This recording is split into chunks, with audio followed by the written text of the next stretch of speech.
course you took and the changes that we had and how we learned from each other and other people.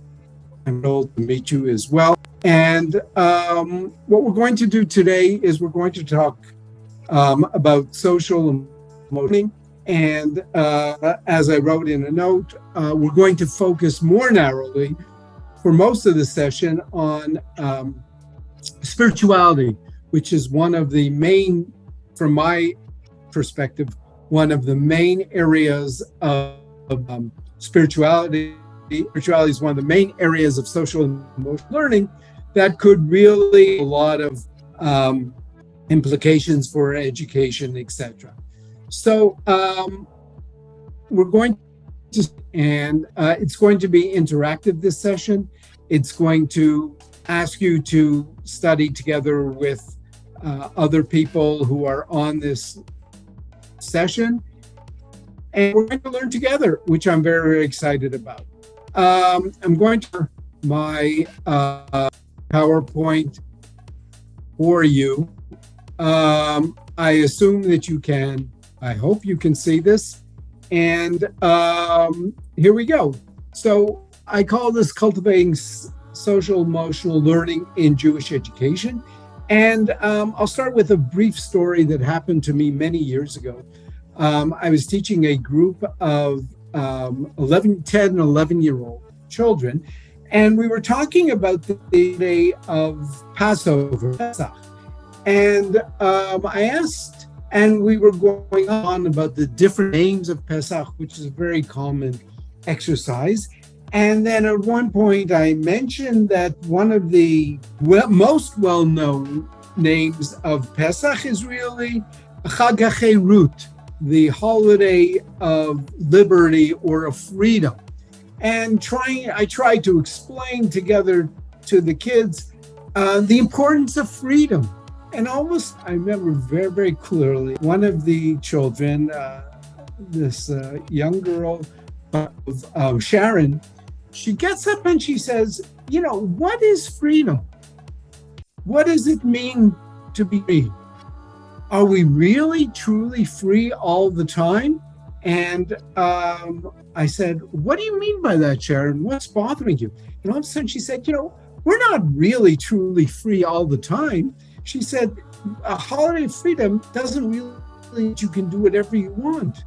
And all of a sudden, a boy jumped in, his name was in, and he said, you know, we can't do whatever we want. He said, I have to do what my parents say. Or when I come to school, I have to be teacher, or the head of school says. That's not total freedom. And then one of the other children, this went on and on, and they got so excited and involved in this. And then one of the other kids said, you know, in our classroom, I don't feel so free. I'm afraid to say things because if I say them, somebody else might be offended, or in fact, what might happen is that I might make a fool of myself. Is that freedom?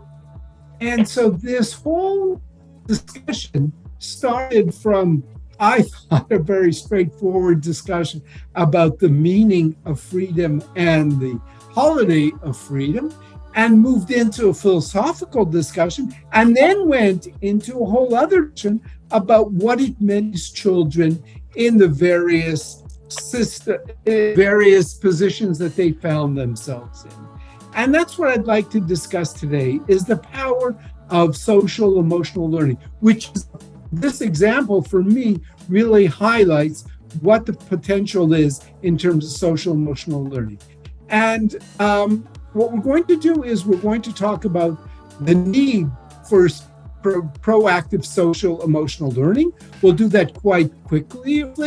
Then the bulky session will really be devoted to spiritual education as a paradigm of social emotional learning. We'll do some spiritual education activities, and then what we will do, I hope for a significant amount of time, is actually study a text from Exodus 3.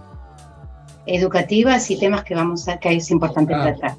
Jeanette, I hear you. I don't know what he does. Because I'm not I'm not as an interpreter. Oh. You should... Marcela, me tenés que volver a definir como intérprete, perdón. Me disculpo, el Zoom me disparó afuera. הוא פשוט... הזום פשוט העיף אותי החוצה, ועכשיו נכנסתי שוב, אבל לא כאינטרפרטר, סליחה. מתנצלת. Thank you. Okay. So now what is social emotional learning? Social emotional learning involves the processes through which children and adults acquire, effectively apply. I'm sorry, Howard, if you don't mind, because I'm still not interpreter.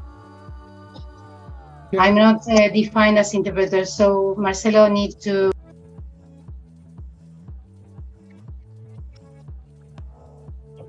Okay.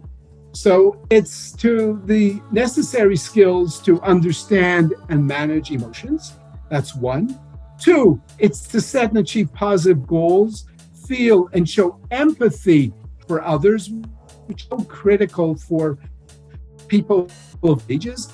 And finally, it's to establish and make positive relationships and make responsible decisions.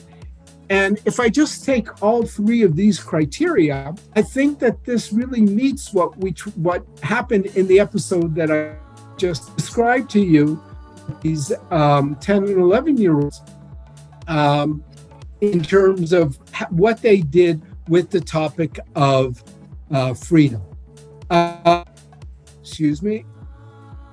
Now, I'm emphasizing the fact that during Corona, we know for sure through a variety of very extensive study and research that the pandemic affected the lives and social emotional experiences of every student to some extent, according to a study done in 2021. And we're not going to have the opportunity to go in depth, but if you are interested, I have as much data as you might want. So what is social learning? If we break it down, it talks about self-awareness, that I want kids to be, or adults, aware of what they are doing and how it in fact impacts others. I want them to have self-management in terms of functioning effectively among their peers and among and in other settings as well. I want them to be socially aware, not only but socially aware of what impact what they are is having on others. Relationship skills. How do we help our students of all ages develop effective relationship skills? And finally, responsible decision making. So if I look at these 5 areas of self-awareness, self-management, social awareness, relationship skills, and responsible decision-making, I come where I have some sense of what we're trying to do in social-emotional learning.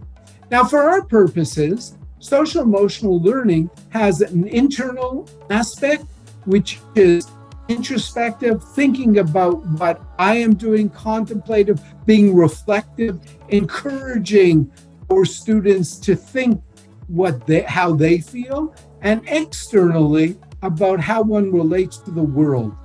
What am I doing to make this world a better place?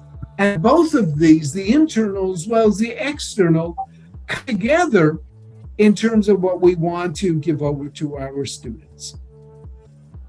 Okay, I'll stop in another minute or two for questions, but I just want to complete this section by talking a little bit more about how this fits into Jewish education.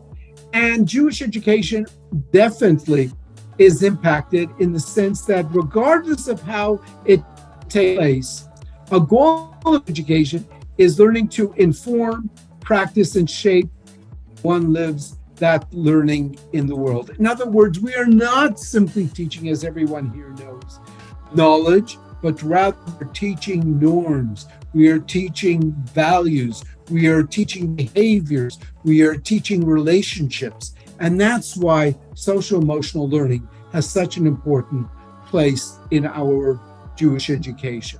I'm going to stop there for a moment. And if there are any questions or comments, please feel free.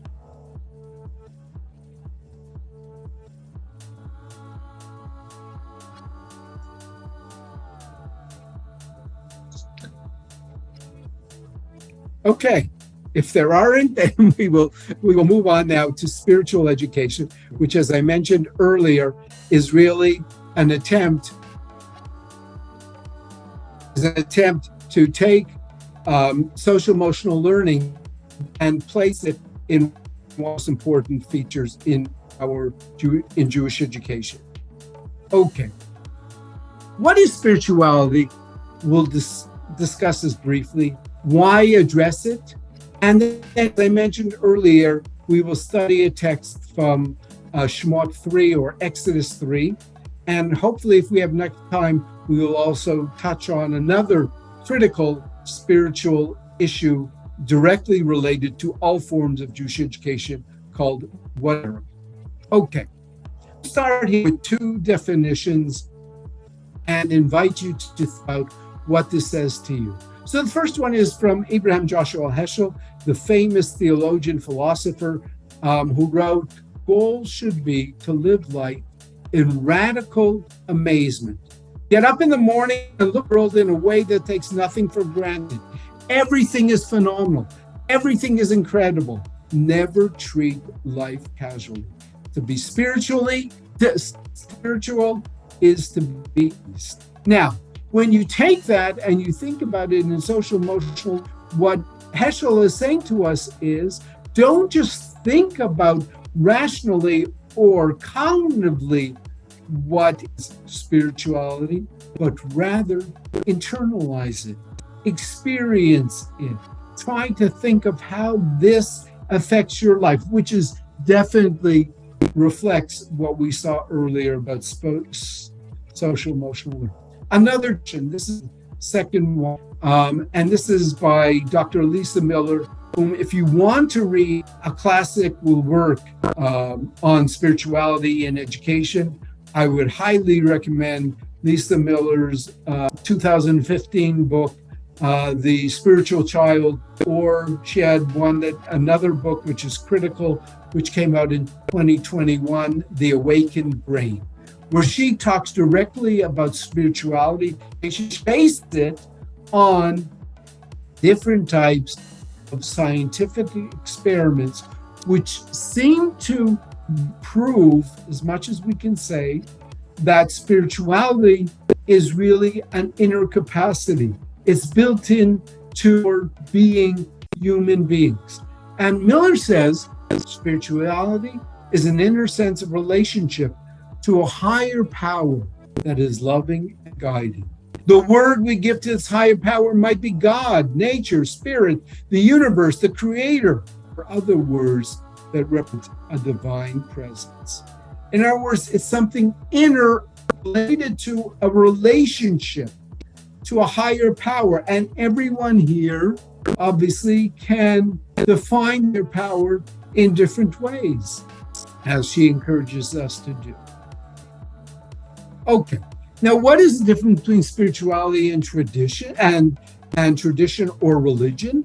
So spirituality, and this is a critical piece of our work, is defined as a general potential.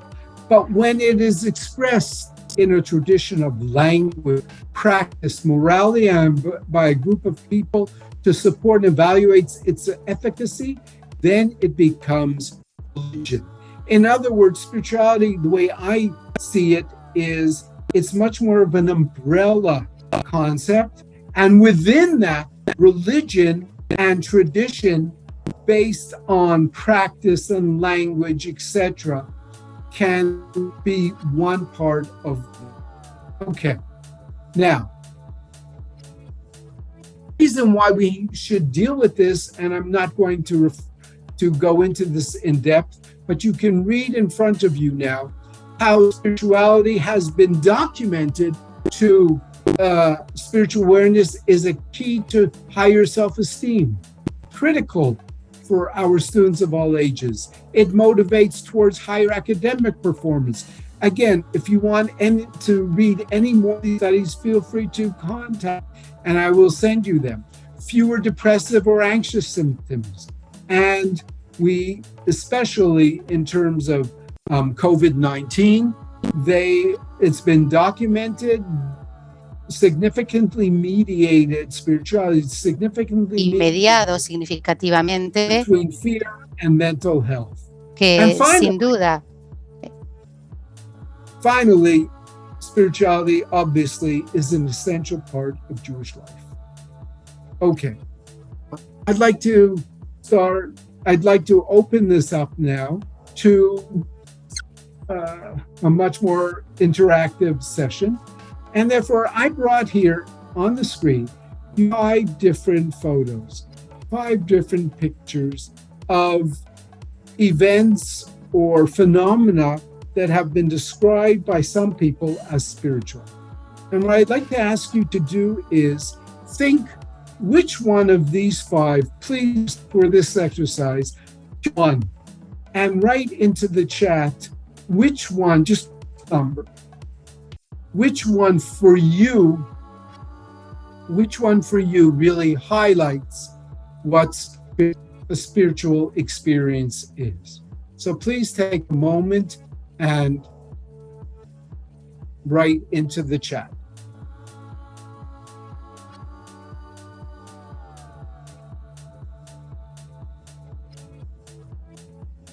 Four, 5, 4. 4 seems to be very popular. Michelle, 3 and 4. Okay. Esther, 4. Ari, 5. Okay. Let's give it another couple of seconds.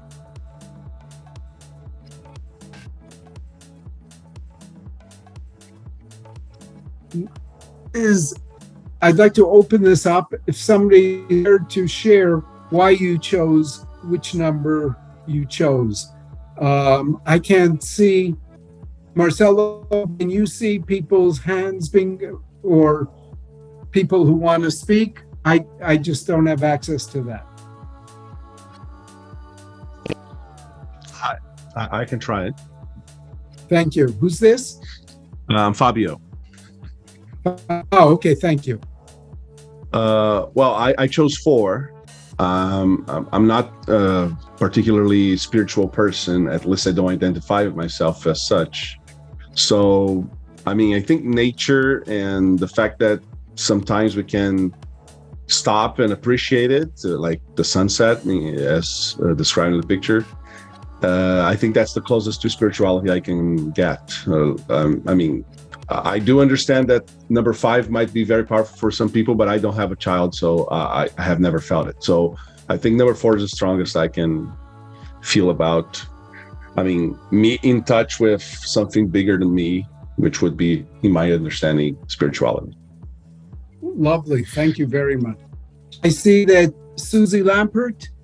And Iris, before Susie, Iris. Oh, please. Sorry. Hi. So why don't you just say where you're from? That'll make it a little bit more personal. We'll be able to get to know. Yeah. So 1 minute, I will try to open the camera just for this. Can you see me? Yeah, of course. Okay, because I cannot see, but okay. So hi, I'm Iris and I'm from Maryland, USA. And I chose the 3rd picture because this is a community, and community is a lot of power. It's something that is bigger than you, that brings you to be connect and belong and have a place in the world. It's something that you are open yourself to and go to be part of something very big.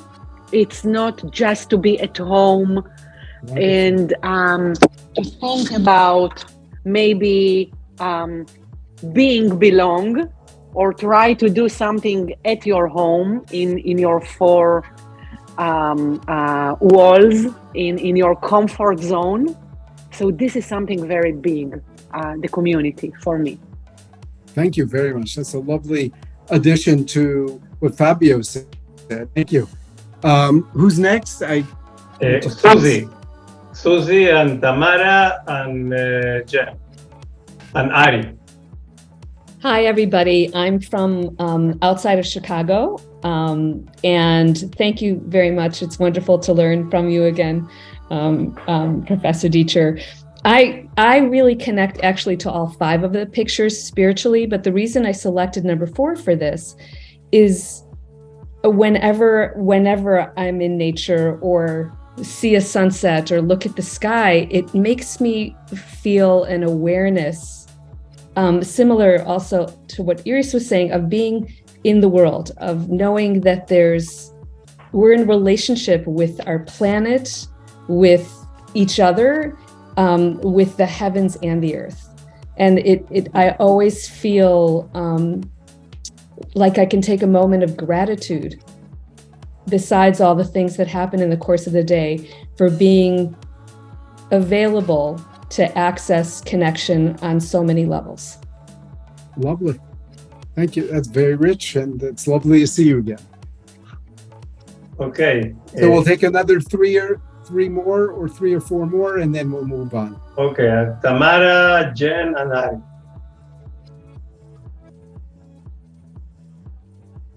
Hi, can you hear me? Is it my turn? Okay, thank you. I come from Mexico, and just like they've just said, I think the 5 of them, when I saw each of these pictures, I thought they're all great. They all represent spirituality, but if I had to choose one, it would be number 5. The bond, the link between a parent and a child is what I've never experienced before. You're in absolute awe, amazement, and the link and the bond that you create with a baby, with your baby, it's irreplaceable, I would think. Lovely. Thank Tamara. Jen? Hi, I'm Jen. I'm outside of Washington, D.C. It's nice to see everyone again. So I think my take is a little different from almost everyone else. I chose 4 because all of the others have other people in them. And if the question is about where do I feel spirituality the most, or when, or where, I have to be alone in order to connect with God. I don't feel God or spirituality in quite the same way when I'm surrounded by other people. But when I'm alone in nature, in a moment like this, or even just, by myself outside, that's when I feel most connected. Thank. Lovely. Ari, the last. Hello, my name is Ari. I currently live in Madrid, Spain, but I will not translate to Spanish for you. And I picked number 5. I think I agree with what everybody said before. I think there's spirituality in all of them. But I actually looked at number 5, and not as a parent, but actually as a grandparent. And for me, when I see that next generation, and I look at them, and I look at all of that it took, that required to get there. I can't deny that there's got to be a spiritual factor that plays into that, and creates that connection and creates that bond. And to me, that was the one that's looking at the 5, which one hit. That was the one, but I could see, like everyone else said, with the other four as well. Well, thank you very much. I just want to point out one obvious conclusion from this is the fact that this exercise 6 or 7 minutes, and we learned, I believe, volumes about other people, and we learn, I assume, also about ourselves from doing this kind of exercise. And I've been doing this exercise now for a few years, and I highly recommend this kind of exercise or others similar to it, because in point of fact, you're inviting people to reflect on an area called spirituality. As Fabio said, I thought so eloquently, it's something that comes easily to everybody, but yet when you open it up in this way, which I believe is non-threatening and is really so open to interpretation, you really invite people to think about areas that otherwise they may not think about as carefully, and to share and to learn from others. So thank you very, very much for your participation in this piece. Okay, does anybody want to say anything before we move on? Actually, I do, Please. But I'm not sure if it's the right moment.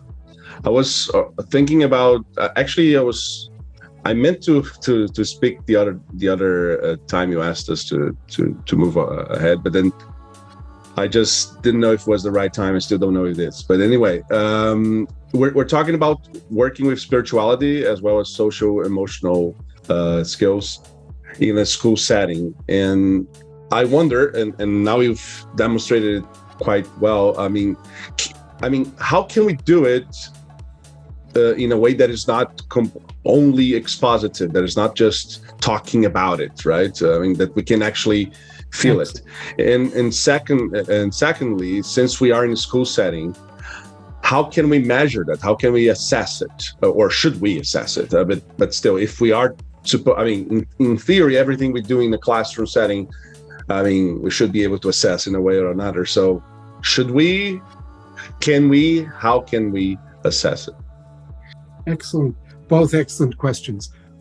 So for the first one, in terms of what can be done experientially, I'm working on, I've done workshops all over the world actually on doing this with young children, spiritually young children, almost exclusively experiential.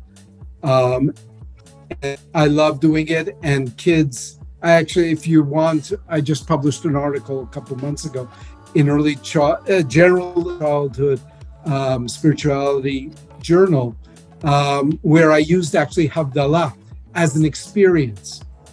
And the kids they prepared the candles, they followed the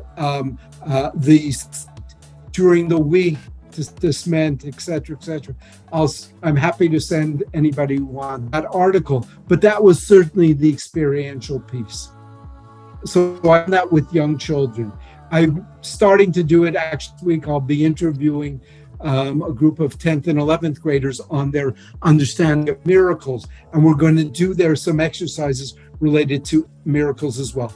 And as far as assessing and evaluation, there are, which I'm happy to share as well, there are different kinds of evaluation tools to see how people have grown spiritually as well.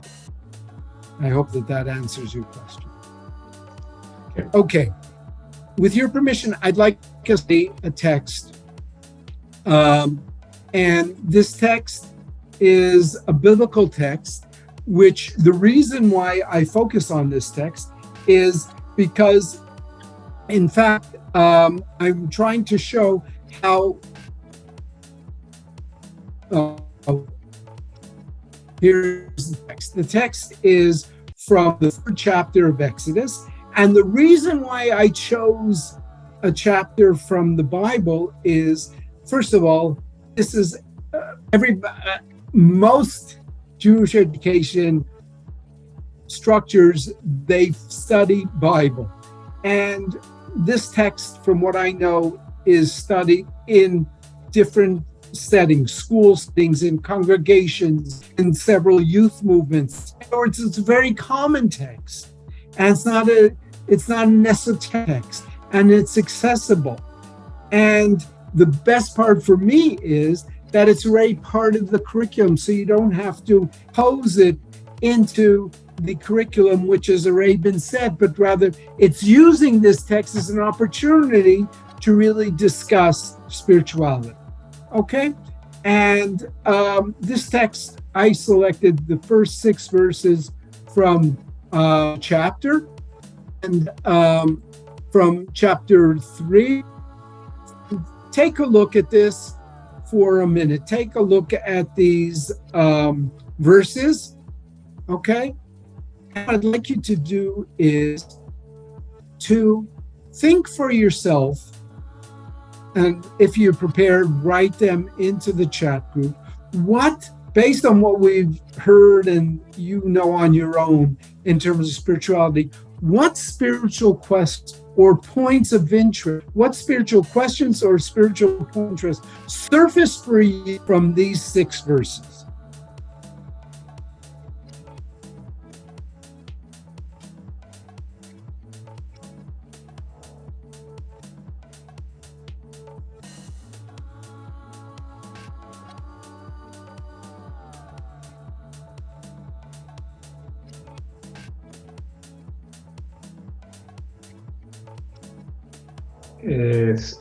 Sorry, Howie. I want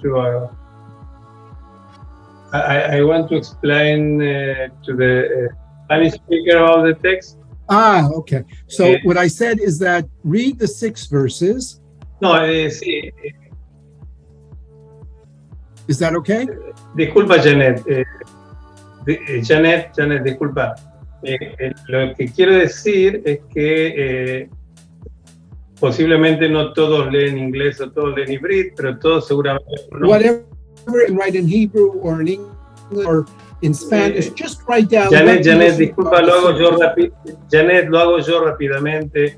Se trata del texto en que Moisés se encuentra con el Sneboer, con la brasa ardiente, y ahí escucha la gran revelación, escucha la voz de Dios hablándole desde la zarza ardiente, y entonces le dice: sácate los zapatos que estás en tierra sagrada. Y Moshe, entonces, cuando se da cuenta que esto es así, se tapa su cara para no ver la cara, para no ver a la santidad.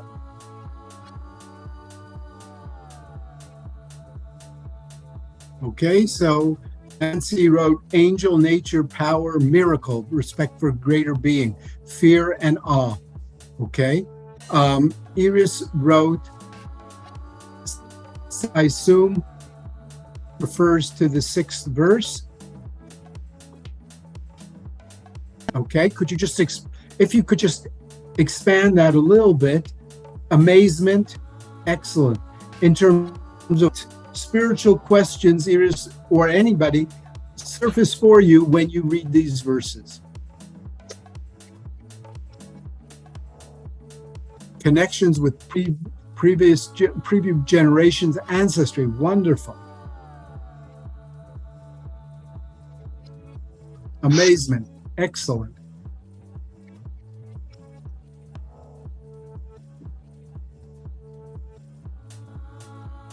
Awareness of holy land and need to take off, lovely. Something is different and sacred in this space. Very nice. Thank you, Susie.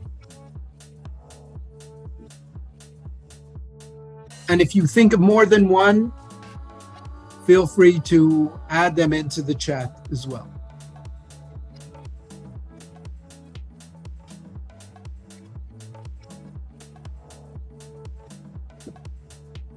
God, all generation, I'm part of something. So, oh, lovely. Lovely, Iris. Thank you. The need to take a second look to understand what is happening in front of him. Love, very, very nice. These are great.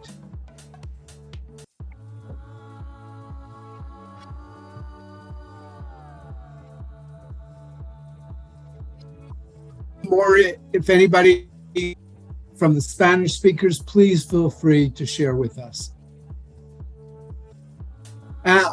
Thank you, Nancy, for responding to others as well. That's critical.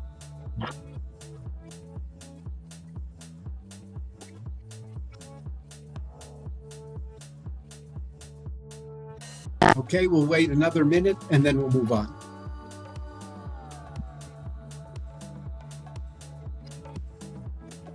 And this belief, very nice.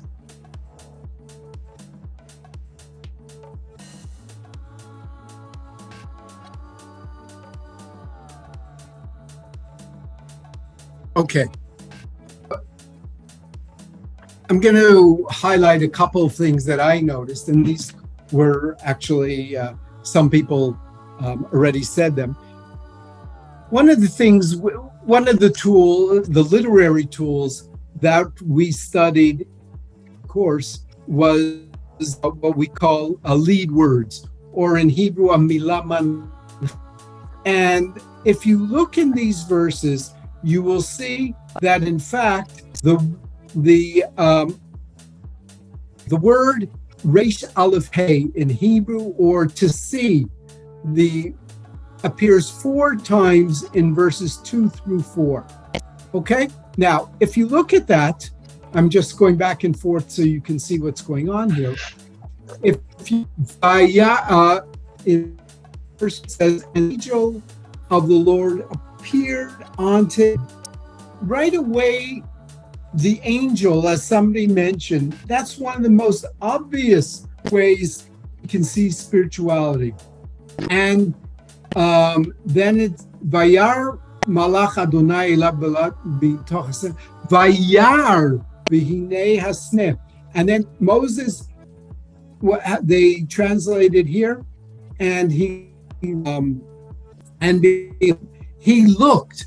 Is it simply looking, or is it with a certain sense of curiosity? It's looking with a certain sense of depth, searching for meaning. And then it says, Asura na ve'er'eh et hamar'eh hagadol hazeh. In verse 3, it says, and Moses said, I will turn aside now. Once again, what does it mean?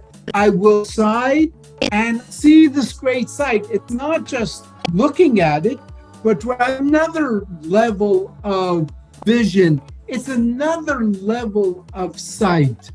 And once again, we have this tool called the literary tool of lead words. And this word appears, as you can see here, 4 times in just 6 verses.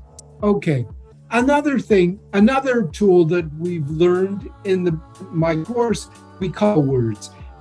An echo word, a biblical echo word, a word in the Bible that does not appear very often. It actually appears very seldom. But whenever it does, has a certain association. Okay? And in this case, if you look in these verses, can anybody come up with an echo word, a word that does not appear that often, but it appears here and it appears in other few places in the Bible, and whenever it does, invites us to think, what's the connection between this context and the other context in which this word appears? Anybody? Please call out. We don't need to do it in that. Hineni. Anybody? Hineni. Excellent. Who said that? I just can't say. Jen. Excellent, Jen. Absolutely. What is Hineni? It's been translated here as Here am I. Here am I. Excellent. Where else does it appear, Jen? Avraham. In the story of, The Akedah. Exactly. The story of the sacrifice of Isaac. Now, what would be the connection between that and this context? And obviously there are others. What is Abraham being asked to do in 22 of the book of Genesis? What's he being asked to do, and what does it mean here? So with Abraham, he was moments away from sacrificing his son. So there's that urgency to heeding the angel's call. Excellent. I don't know if there's a similar kind of urgency here, but it seems as if maybe Moshe was going to leave this space out of fear. Absolutely. Yeah. Wonderful. Okay. We could go on and on. Foreshadowing. Foreshadowing is where you have a certain detail or a place that is mentioned here, And it sets the stage for a later point in the Bible where the location or same scene appears later on. And I'll just to cut because we don't have much time, I'll just tell you what I'm thinking about is he led his flock to Horeb, the mountain of Horeb, which the mount unto Horeb. And what else happens on what's called the mountain of Horeb later on in the book of Exodus?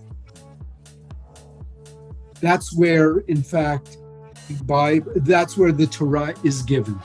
The same place where God reveals himself to Moses is the same place that the Torah is given later on to the Israelites. And I'm raising it because it helps us understand the important place. As somebody said earlier, spirituality. And in this case as well. Okay, we could go on and on, but I want to some commentaries that highlight this even more powerfully. The desert. The desert is always associated with sense of spirituality. Anybody who's ever spent time in the wilderness, in the desert, I believe, and I've done this myself, if you go on a trek in the desert for a certain period of time, it really is such a powerful, moving experience. Many people call that spiritual. And here the Midrash teaches us, anyone who does not make themselves ownerless like the wilderness cannot acquire the wisdom and the Torah. Therefore, in this context, the Sinai wilderness. And as somebody said when we asked which one of those photos they selected, I can't see you in front of me, so therefore I don't remember who said this, but somebody said for them, being alone cultivates a sense of spirituality. And here, Moses is, in fact, all alone. And where he sees this wonderful sight that he doesn't fully put together, fully understand.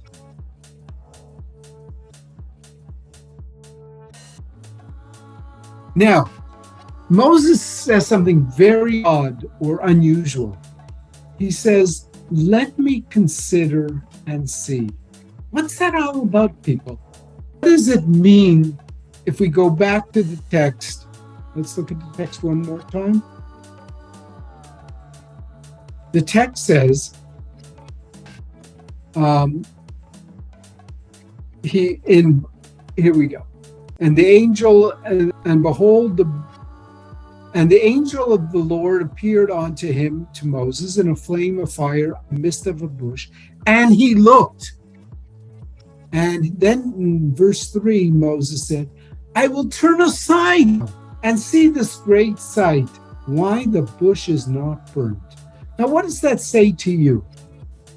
What does that say to you? Why does it emphasize once again that says, I will see what's going on here? Anybody? Please. Does anybody want to speak? Put the icon on for speaking. Raise your hand, and you're welcome to share your thoughts. What does it give over to you? That he turns to look carefully. What's that about? Susie? I think, again, like in your day-to-day as you go about, maybe he was thinking about other things. He was tending to his flock. And maybe he saw something out of the corner of his eye and then realized, wait, this isn't ordinary. I have to look at this. I have to investigate this. There's something here that needs attention, a deeper moment to think about. Wonderful. Thank you. Anybody else?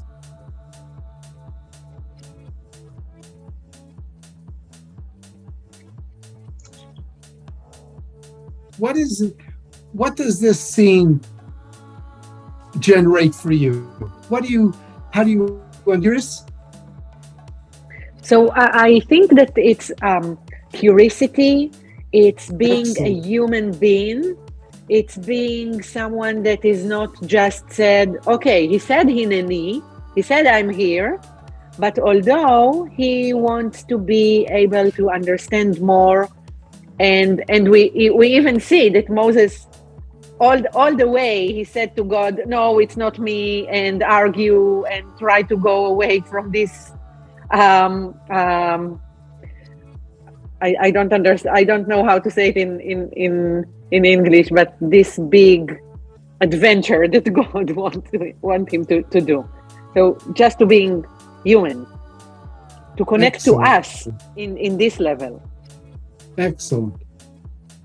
In other words, it's a sense of curiosity, and it's really human nature.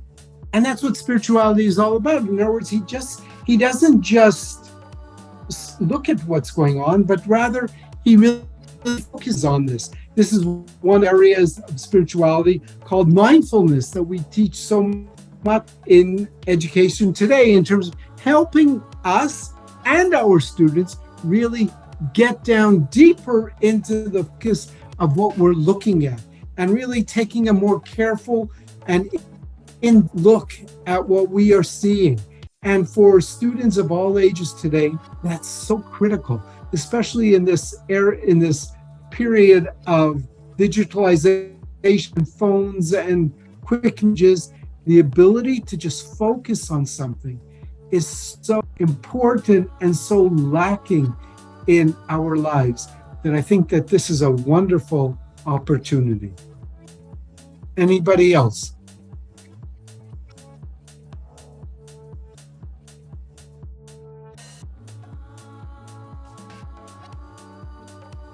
I'm not sure if I read it correctly, but I have this feeling that he's saying to himself, no, I'll look at this again and I won't see anything. This is not happening. I really think he doesn't believe it.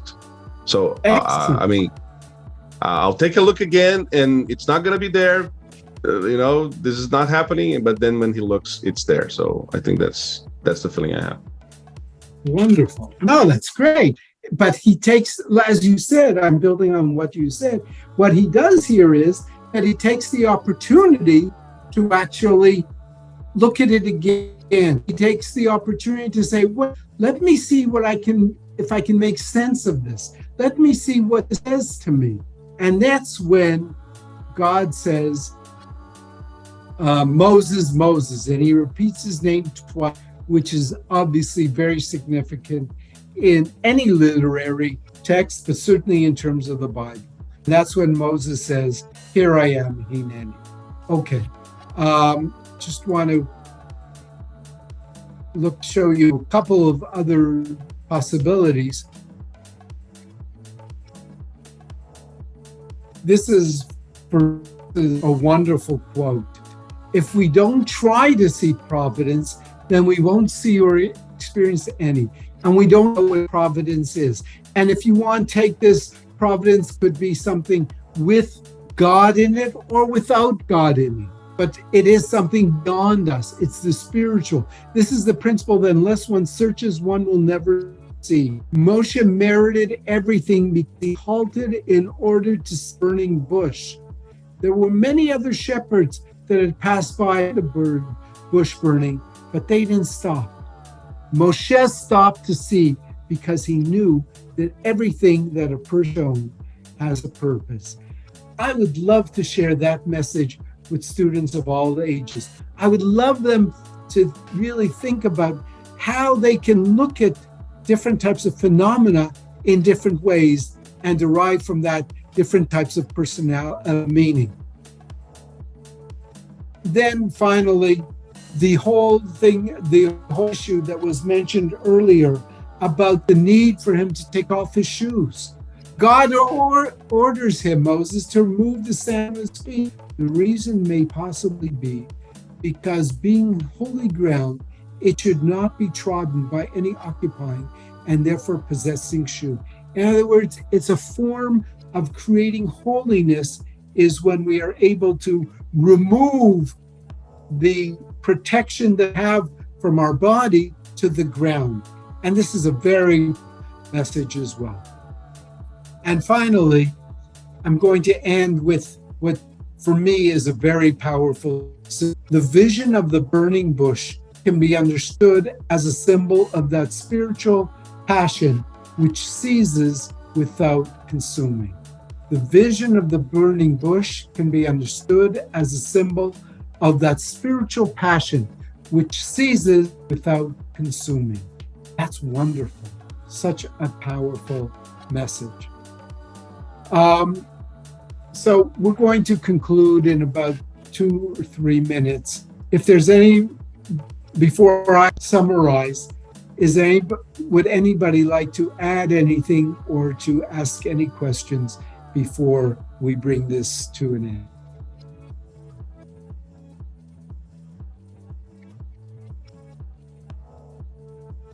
May I? Okay, go ahead. No, go ahead. Okay. Since I can't see any comments, I just want to say really thank you, and I'm looking forward to so many more classes like this that enrich and make us think and make us understand why we are in this field and what is why this passion is so burning inside of us. So really, thank you. Thank you very much. Tamara, please. Well, thank you. May I go back to the desert? Please. Okay. It was really surprising for me when I thought exactly the contrary. It was not in isolation that we became a people, but when we were together. And that experience was in the desert. I mean, the desert represents not only solitude, but also, excellent, I would think, our becoming the people of Israel in the desert together, the link between all of us. Wonderful. Okay, that's a wonderful thought. And in fact, one of the classic questions is, why was the Torah given in the desert and not in the open land or in, habited places? And one of the reasons that is given is, in fact, that the desert, when you're living in the desert, you're, as a group, you are dependent on each other, and you build a sense of peoplehood and trust. And you have to trust also nature, because you're not in control. And as you said so beautifully, that's really where it grew as a people as well. What we've tried to do over the last hour is really to talk a little bit about social emotional learning, its importance for our own growth and for the growth of our students of all ages. Then what we did was we talked about the importance of sexuality and how that really demonstrates the deeper and really impact of social emotional learning. And then we studied a text, which are so many other examples that we could have taken to really highlight the possibilities of spirituality in terms of our own life and also in terms of the lives of our students. It was a pleasure for me and to have this opportunity to study together with you and to learn so much from you in the courses that we had together as this today or this evening. So thank you very, very much. And you are doing wonderful work. If you are working as an educator or you are learning on your own, this is one of the most important areas that we can do for furtherance of Jewish tradition, knowledge, understanding each other, and really learning to be better people around the world. Thank you very, very much. Okay, thank you very much, Dr. Deitcher, Howie, and thank you for your participation. I realize you know, but we are going to wait for you in the next conference of this auditorium series with Dr. Tanya Zion Waldox, how to bring a feminist perspective into our Jewish education classroom, and why bother. And this will be in March 12th, Sunday at this hour. And we hope to see you.